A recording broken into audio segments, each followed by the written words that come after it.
Bonjour. Notre enfant intérieur, est-ce un concept ou une réalité? Est-ce que notre enfance est toujours en nous, vivante? Ou est-ce que c'est une impression? Est-ce qu'on peut communiquer avec? Est-ce que vraiment ça peut nous aider à aller mieux? Ou est-ce que c'est juste une croyance New Age? Figurez-vous que cette question, je me la suis posée. Et j'ai un certain temps pensé, bon d'accord, il y a longtemps, sur l'idée que l'enfant intérieur dont on nous parlait, c'était un truc pour faire parler de soi. Voilà. Évidemment, ceux qui en parlaient et que j'avais écoutés n'étaient pas des références, on dira, de sérieux et de profondeur. Mais bon, soit. Et en fait, l'enfant intérieur, eh bien, j'ai découvert que c'était une réalité. Le jour où il a bien fallu que j'aille creuser tout au fond de moi pour nettoyer ce que je n'avais jamais vu, ma vraie problématique d'enfant. Bien sûr, on la comprend intellectuellement, on la connaît, on a des souvenirs de notre enfance, mais c'est notre enfance, c'est passé, on est adulte. Taratata, notre enfant intérieur, il est toujours là, on n'a pas grandi, on n'a pas réussi à s'extraire de notre vécu.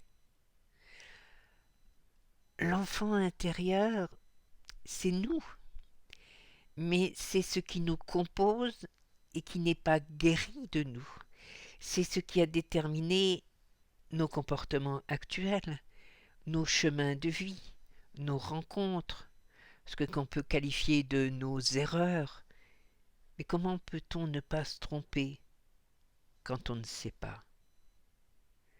Cet enfant intérieur, cette part de nous qui est restée tapie quelque part en souffrance, il faut que nous allions le chercher, le rassurer, le réconforter, lui expliquer avec notre regard d'adulte, notre capacité d'analyse adulte, parce qu'un enfant, il ne peut pas analyser, il ne peut que vivre, ressentir. Alors, on peut lui expliquer pourquoi les choses se sont passées comme ça pour lui. Pourquoi il ne pouvait pas être aimé. Pour le sortir du mais pourquoi on m'aimait pas? Mais qu'est-ce que j'avais pour qu'on m'aime pas? Mais pourquoi ce que je faisais n'allait jamais? Tu n'es pas responsable, l'enfant. Je ne suis pas responsable, moi l'adulte, que je suis devenu, que tu es devenu. Non. Nos parents ne sont pas coupables. Sont-ils responsables? Eh bien ça, tu vois, je vais t'expliquer pourquoi ça se passait comme ça. Et toi, tu décideras s'ils sont responsables ou pas. Et tu m'aideras, moi, à me libérer de ça. Tu pourras ne plus te cacher, tu pourras grandir, tu pourras croire en toi, tu pourras être toi. Tu ne seras plus à la merci du rêve d'être accepté et aimé. Tu auras conscience que tu as une valeur, tu t'aimeras, tu t'accepteras et tu seras différent parmi les autres. Tu oseras exister parmi les autres. Tu ne te poseras plus cette question si tu es juste, si tu es faux. Tu seras enfin heureux. Et moi, l'adulte que tu es devenu, je le serai parce que mon enfant intérieur, ce moi intérieur, sera guéri. Et oui, c'est pour ça que ce que l'on nomme notre enfant intérieur, il est si important d'aller à sa rencontre.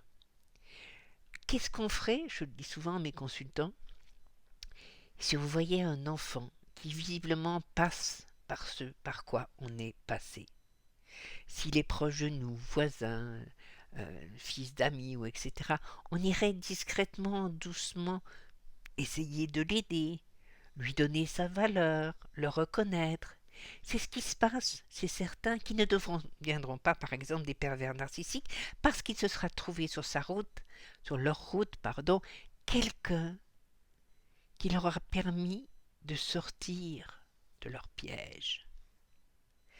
On le ferait pour un enfant. On saurait le faire, parce qu'on sait ce qu'il vit. On devrait l'avoir oublié. Notre enfant a grandi.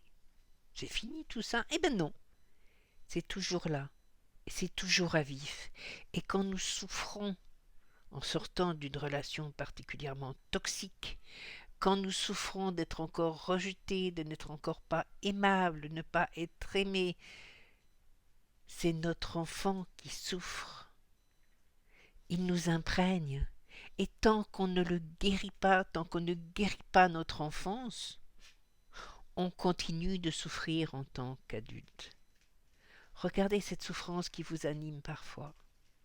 C'est une souffrance d'enfant, à vif, irraisonnable et irraisonnée. Un adulte peut comprendre, peut s'expliquer, peut dépasser. Un adulte qui, par exemple, vit le deuil de la personne aimée, elle décède, je lui souhaite très tard, il va pouvoir continuer à vivre, même si la personne lui manque. Mais son enfant intérieur, lui, ne se remettra jamais de quelqu'un qui l'a laissé tomber, qui l'a dénié, qui l'a rejeté, qui l'a méprisé.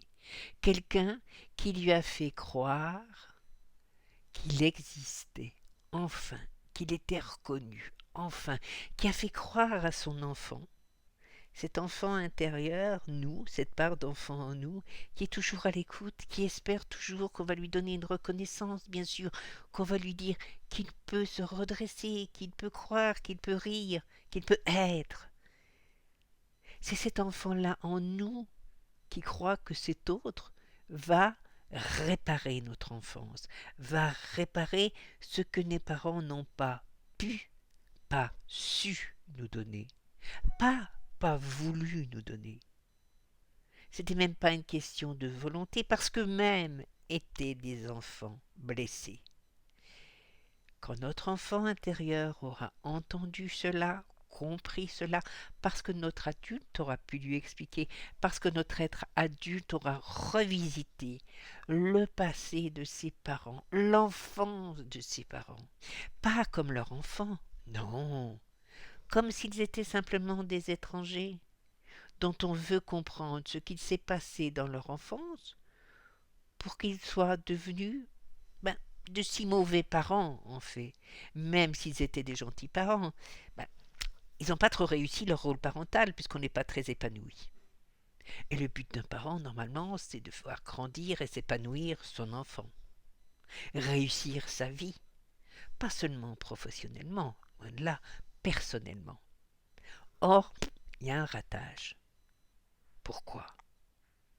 Parce que ces parents-là sont toujours des enfants en souffrance, donc ils sont devenus des adultes comme nous, boiteux. Et eux n'ont pas réussi à devenir de véritables parents. C'est facile de mettre un enfant au monde, c'est facile d'être géniteur, mais être parent, ça demande beaucoup plus de travail sur soi et d'équilibre et de force. Vous êtes peut-être parent et vous n'avez pas complètement reproduit ce que vous avez vécu. Heureusement. Vous avez l'impression quand même que des fois ça n'a pas été, que des fois vous avez reproduit que vos enfants souffrent aussi. Bien sûr, parce que le conjoint que vous avez choisi, ça n'a pas se passé si bien que ça, parce que la vie que vous avez eue les a impactés. Mais, regardez vos enfants et écoutez-les. Vous leur avez transmis l'amour. Vous en avez été capable. Vous avez pu le vivre, vous avez pu le donner, vous avez pu les reconnaître. Vous n'avez pas reproduit complètement ce que vos parents ont fait, ont été. Parce que vous avez eu la chance de ne pas vivre la même enfance. L'enfant intérieur a besoin, pour dépasser, comme tous les enfants, de comprendre, je le dis et je le répète, mais c'est essentiel. Un enfant peut rester buté. S'il comprend les tenants et les aboutissants des choses, s'il comprend pourquoi il lui est impossible de faire ça, par exemple, quelles sont les conséquences, quelles sont les raisons qui font qu'on lui dit non, il accepte. Mais si on lui dit non brutalement, c'est comme ça, il comprend pas et donc, ben, il accepte sans accepter. Et des fois, il n'accepte pas du tout et il se rebelle. C'est tout. Alors oui, cet enfant intérieur, c'est vous, c'est votre part d'enfance pas guérie. C'est ce que vous n'avez pu devenir, c'est ce que vous n'avez pu exprimer. C'est tous ces blocages que vous vivez, ce rêve d'être, pas forcément l'enfant roi, mais l'enfant accueilli, l'enfant qui a sa place, l'enfant qui est aimable par ses parents et donc que l'on aime. Et donc il devient un adulte qui n'a pas besoin de vérifier qu'il est aimable, mais qui s'aime assez lui-même pour rencontrer des gens qui vont le reconnaître tel qu'il est et l'aimer tel qu'il est. Aller à la recherche de son enfant intérieur, l'aider à guérir en faisant ce travail de recherche sur l'enfance de nos parents, qu'on en sache beaucoup ou pas, il ne faut pas grand-chose, pour comprendre qui étaient ces personnes enfants, ce que ces enfants ont vécu, ce que ça a développé chez eux, ce que ça a empêché chez eux adultes, c'est la délivrance.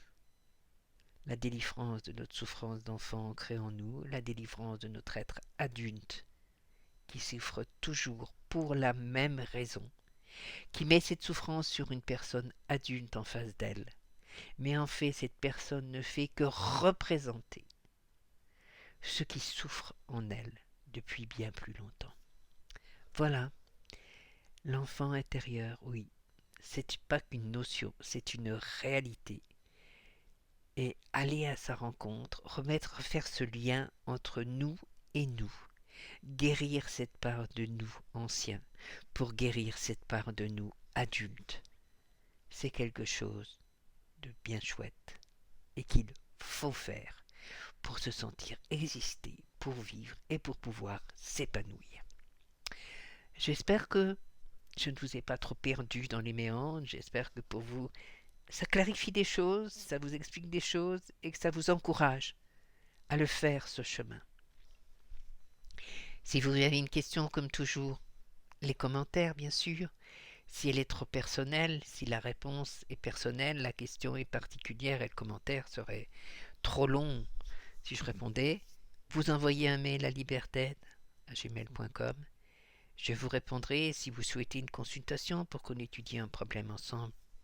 Vous écrivez à Liberted, je vous répondrai. Si vous souhaitez qu'on fasse un travail ensemble, idem, vous écrivez à Liberted et je vous répondrai puisque je fais partie de Liberted, que je m'investis dans Liberted et que donc je travaille pour Liberted. Prenez bien soin de vous. Prenez bien soin de cet enfant qui a souffert, aidez-le à sortir de la souffrance pour vous aider, vous, à être enfin sur le chemin de l'épanouissement et du bonheur d'être.